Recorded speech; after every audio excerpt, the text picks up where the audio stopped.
The next point is make sure that, or one of the mistakes is people don't use tools to maximize their return on investment. Like I see that a lot even with our tool, and I'm sure it's true across the board.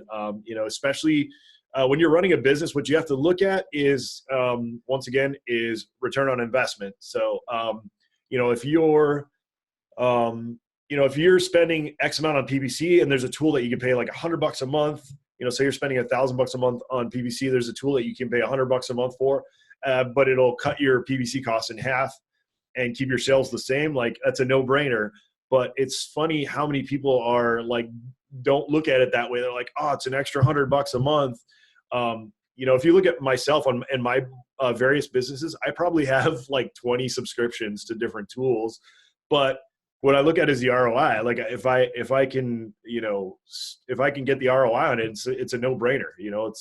It's something that you need to invest in, and the more automation that you can bring to your business, the better off it's going to be. Absolutely. I think this one's kind of a double-edged sword, though, because it is also easy to go very overboard. And I think it's really important to be very diligent and honest about whether or not you are getting a return off that particular software. Absolutely. Because at one point in 2018, I had over $2,000 a month worth of software going throughout all of my different businesses. And, most of that was great, but there was a lot of fat that ended up getting trimmed. And I think I knocked $500 or $600 a month off of there pretty easily. Yep. Because your processes change, things change, some things are better. So it's also equally important to be very diligent. Okay, am I actually getting a return off this particular software? Even if it's only $10 a month or $15 a month, that can add up. No, absolutely. And what we do is every like month or two, I'll just do like an audit. I call it, like a business audit, finance audit.